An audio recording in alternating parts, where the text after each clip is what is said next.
Investigador senior de la Universidad de Columbia, Nueva York, así como asesor antimafia en 119 países y en México. Como siempre, un gusto, un privilegio tenerlo con nosotros, doctor. Buena tarde. Un placer. ¿Cómo están? ¿En dónde estamos en el proceso judicial de Emilio L., el expresidente Enrique Peña Nieto y Luis Videgaray? ¿Puede ser incluso el principio del fin de Peña Nieto, como dicen algunos? Puede llegar a ser el principio del fin de un maxi proceso, que es aún más importante que la acusación contra una sola persona, sea Peña Nieto o sea Videgaray. Un maxi proceso es un conjunto de causas judiciales que están vinculadas entre sí, que van dirigidas a desmantelar a una red criminal transnacional, en este caso, que involucra a una empresa transnacional en donde ya tuvieron ustedes en Perú, en Brasil, en Panamá, presidentes ya están cumpliendo sentencia en la cárcel debido a este caso que es el de Lozoya, que es similar al de Perú, al de Panamá, al de Brasil. Cuando describía hoy el fiscal general de la República, Hertz Manero, la denuncia de Lozoya, era similar a lo que nosotros veíamos en los inicios del maxi proceso en Brasil, en Perú y en Panamá. En Panamá, 2 presidentes encarcelados, en Perú 4, uno que se suicidó debido a la acusación Odebrecht, y en Brasil 2. El presidente Lula y el presidente posterior Temer, que fue el que le hizo el golpe parlamentario a la presidenta Dilma Rousseff. Por lo tanto, el caso tal como lo describió el fiscal Hertz Manero hoy es similar a los casos de Perú, Brasil y Panamá, en cuanto que comienza con la denuncia de un testigo colaborante, de un imputado colaborante, mejor dicho, y comienza a expandirse a políticos que recibieron presuntamente dineros de esos millones que describía Hertz Manero, y a partir de ahí varios de esos políticos también comienzan a aportar información como colaborantes y se van abriendo cientos de causas. En el caso de Brasil tenemos más de 250 causas abiertas, en Perú también, y eso va a ser mucho más saludable para el futuro de México, porque al desarmar redes criminales, no solamente estás encarcelando a un expresidente o a un exsecretario de Estado, sino a toda la red de empresarios, fideicomisos, sociedad civil, toda la red internacional y mexicana que permitió esos presuntos saqueos, que se le imputaban originalmente a Lozoya, pero que aparentemente van a conducir a acusaciones penales contra el presidente Peña Nieto, el exsecretario de Hacienda, que de alguna manera van a tener que interactuar con este proceso, porque están siendo denunciados, sí. Se abrieron estas carpetas de investigación, lo que quiere decir que el fiscal Hertz Manero y su gente tienen que corroborar mucho de esa información que está brindando Lozoya, y si la corroboran a través de recibos, videos, diferentes tipos de información que va a estar seguramente aportada por los mismos países que colaboraron con Brasil, Perú y Panamá en el caso de Brecht. Son 33 países. Y esos mismos países van a colaborar con México para aportar información técnica objetiva, que no sean solamente dichos, claro. Transacciones bancarias, títulos de propiedad, etc. Entonces, esto viene para un maxi proceso si se hace bien. Lo que no hizo hoy el fiscal fue explicar la dimensión internacional que este maxi proceso puede llegar a abarcar, que si tomamos el caso de Perú, Brasil y Panamá, insisto, con denuncias similares a la de Lozoya, nos encontramos que 33 países europeos, asiáticos, del Medio Oriente colaboraron con las autoridades judiciales de Brasil, Perú y Panamá para poder llegar a las sentencias condenatorias contra presidentes, ministros, empresarios, etc. O sea que si hacen las cosas bien en México, esto sería similar, lo cual obviamente incluiría, si se corroboran la denuncia de Lozoya, incluiría al presidente Peña Nieto, que yo le sugeriría que vaya haciendo las valijas, porque normalmente esto llevaría inevitablemente a una investigación del presidente Peña Nieto, del expresidente Peña Nieto, y a la de su círculo, porque ya estamos hablando acá que por más que los delitos electorales ya prescribieron, no se los puede acusar, sí tenemos delitos de cohecho y tenemos delincuencia organizada, que es un delito en red, o sea, basado en el cohecho. Uno tipifica delincuencia organizada contra toda la red de personas que supuestamente están en parte incluidas en esa denuncia de Lozoya que mencionaba hoy el fiscal Hertz Manero. Sí. Así que por ahí debería ir la cosa, para el bien de México, para que México pase de ser una mafiocracia, como indican la denuncia de Lozoya, como indican las imputaciones contra Lozoya, a ser una democracia plena. Como todas las democracias hay corrupción en el mundo, no existe ninguna democracia sin corrupción política, pero se combate, se desmantela a las redes, no solamente a los individuos. Una acusación penal contra Elba Ester o contra Peña Nieto o contra quien sea no sirve para desmantelar a las redes criminales de empresas y de comisos, pantallas de sociedad civil, políticos que están involucrados como red criminal en estas cosas. Ahora, ¿cómo queda en este momento Emilio L.? ¿Como testigo colaborante con qué atribuciones? Porque ya comienza a proporcionar información, entiendo que fotografías, videos, incluso testigos, para poder abrir por lo menos esta investigación que ya se anuncia que está en curso. Bueno, se va a tener que determinar ante el juez de control en su momento cuál es el estatus de Emilio Lozoya. Si existe un procedimiento abreviado a cambio de esta colaboración de Lozoya, como se hizo con Javier Duarte. Ese procedimiento abreviado vendría acompañado de penas reducidas, de imputaciones penales desclasificadas. Por ejemplo, se le podría quitar la imputación por asociación delictuosa y dejarla alguna otra, donde existiría una condena, una sentencia, pero por penas reducidas, para darle algún incentivo a que este hombre colabore y siga tirando nombres, siga cantando nombres. Eso es lo que normalmente ocurre. En el caso lamentablemente, de Javier Duarte, del ex gobernador de Veracruz, le redujeron la tipificación asociación delictuosa sin que él aporte nada. En este caso, si vemos que lo que aporta Lozoya es corroborado por la Fiscalía a través de una investigación independiente con sistemas judiciales de otros países, ahí sí justificaría una reducción de la pena, una negociación procesal que sería en beneficio de Lozoya, pero ante todo en beneficio de México, porque estarías desmantelando una red criminal enorme de políticos, empresarios que han venido saqueando a México a lo largo de los años. Y esta sería la primera vez, el primer maxi proceso en la historia mexicana. Es una oportunidad histórica enorme para no solamente el fiscal general de la República, con el cual yo tuve un debate y le mencioné que debería imputarse delincuencia organizada, sino también para este gobierno y para el país, para que la gente comience a ver justicia en términos prácticos. Esto le haría muy bien a la sociedad mexicana, que está sedienta de justicia, y le haría muy bien a la democracia mexicana, ya que no hay democracia sin Estado de Derecho. Sí, en un momento quiero abundar en ese punto, pero hasta ahora sería el primer presidente, Enrique Peña Nieto, que pudiera ser procesado en México por el caso Odebrecht. ¿Hay elementos y la institucionalidad, la fortaleza del Estado para llevar al presidente hasta las últimas consecuencias?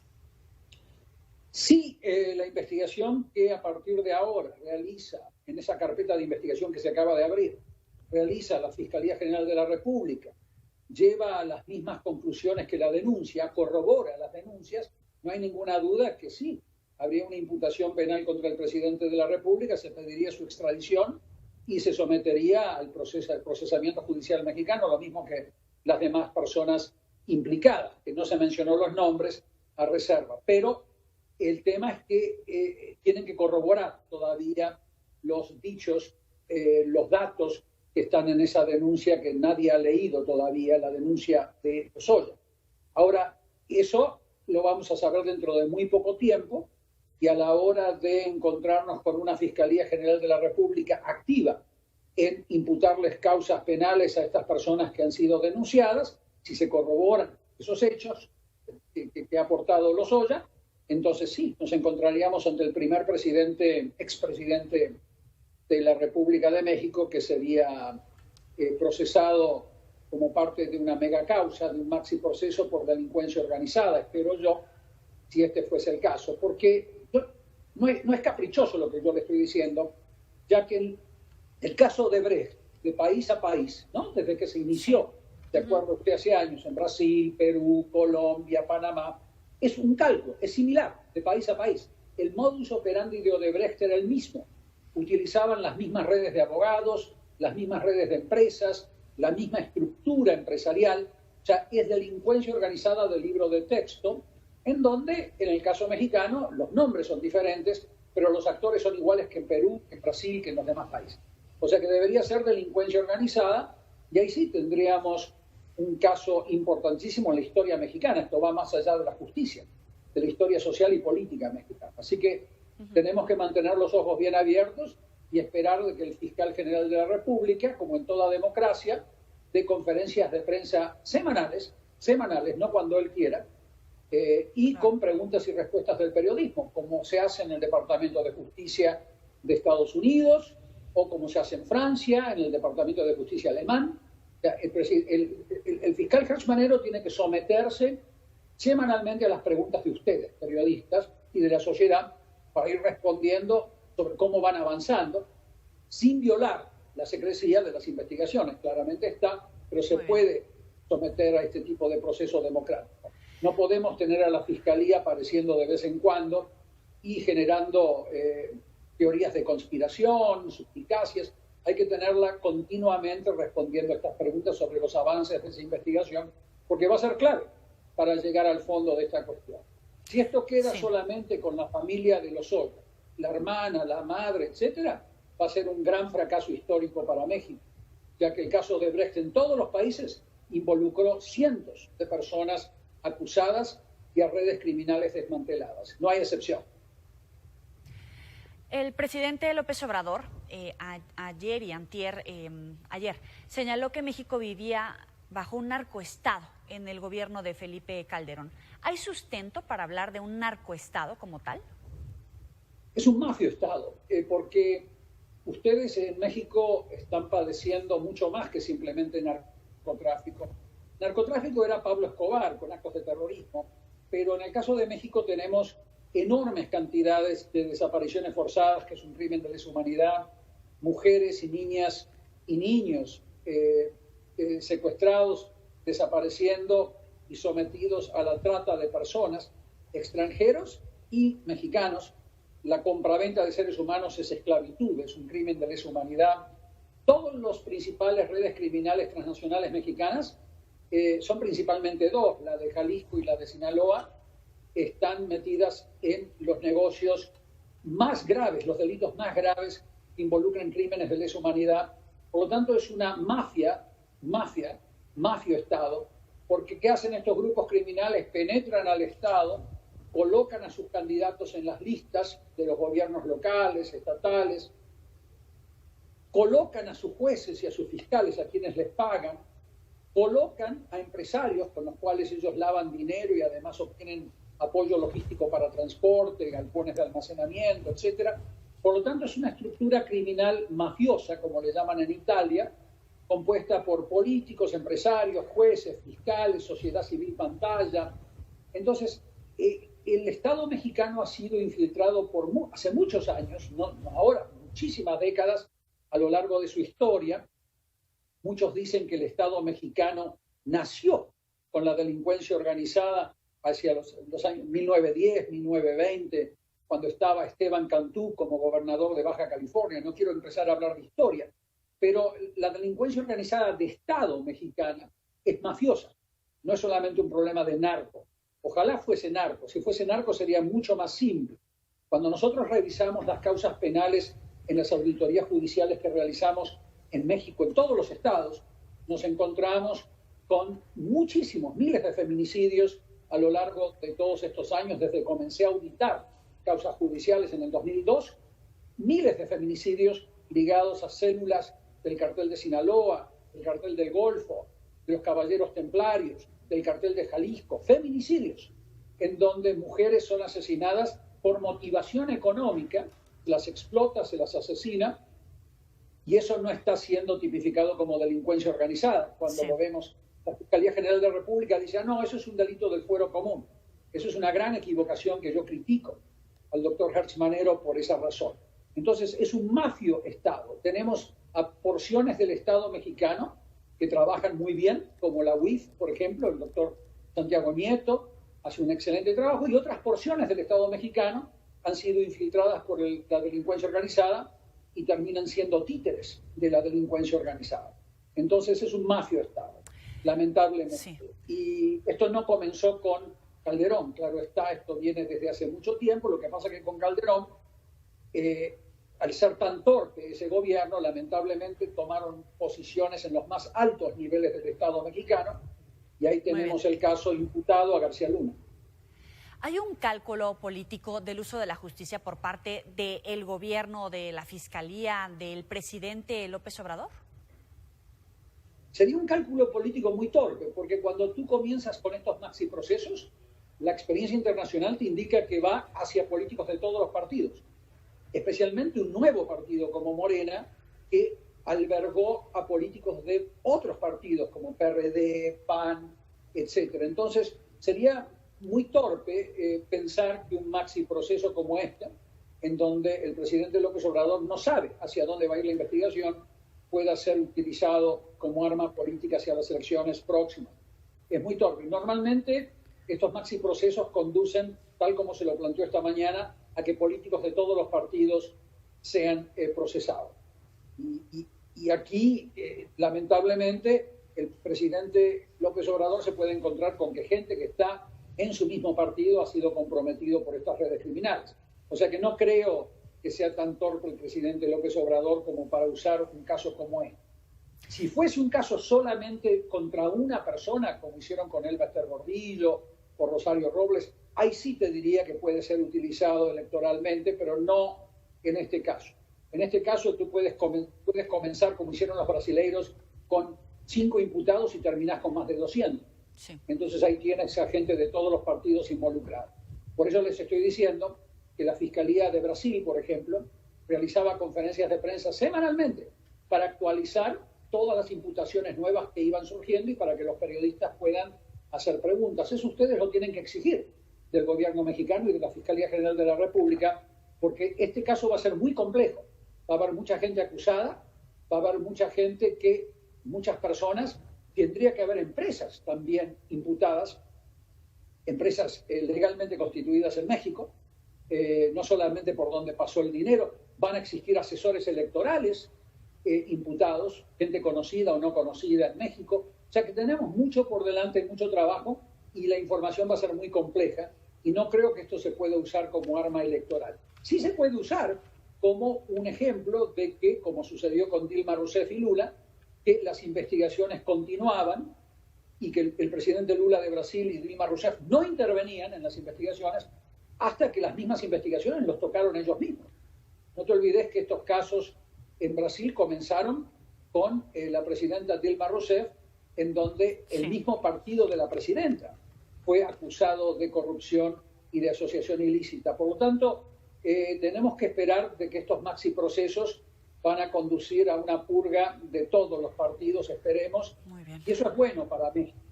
La buena noticia también es que el presidente López Obrador llegó al poder sin cuestionamientos de fraude, llegó con una amplia victoria electoral. Eso es un capital político valioso a la hora de un maxi proceso para que no queden vacíos políticos, como sucedió en Brasil, donde tenían a una presidenta muy débil destituida por el Congreso, a un presidente Temer también acusado, y terminó llegando Bolsonaro al poder como producto de ese vacío político.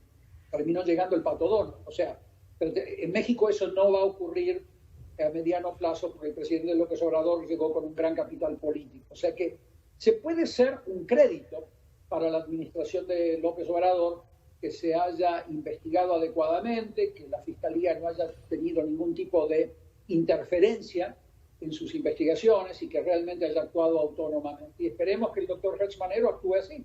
Sí. Así que hay que mantener los ojos bien abiertos. Finalmente, Kamala Harris y Joe Biden se lanzan como fórmula presidencial en Estados Unidos. Un breve comentario al respecto. Yo estoy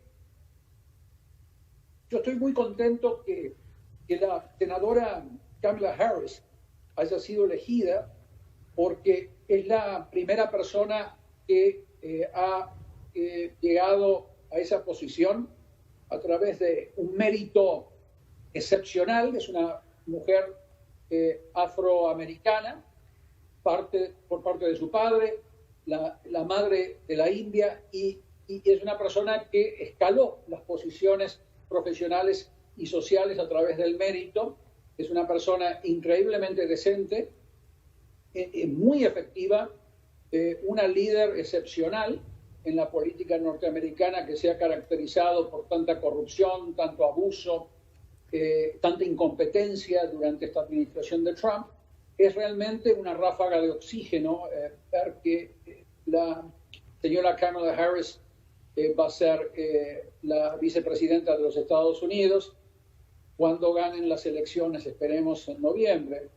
Y ante todo, Biden es un hombre que se lo conoce hace décadas, es un hombre decente, así que es una buena fórmula, es una excelente fórmula, y es bueno que nueva sangre llegue a la cúspide del poder norteamericano, como es el caso de Kamala Harris. Además ha tenido, hablando de fiscalía, ha tenido muchos años ella como fiscal en California, ha desempeñado una tarea excepcional donde ha equilibrado el respeto a los derechos humanos con una mano fuerte para establecer un Estado de Derecho y orden ante la criminalidad que imperaba muchas veces en ese Estado. O sea que es una persona con liderazgo, es técnicamente excepcional, honesta. Estoy muy, muy, muy contento que haya sido ella la elección del futuro presidente Biden. Edgardo Buscaglia, doctor, gracias por estar con nosotros. Muy buena tarde. Felicidades, hasta pronto. Hasta luego.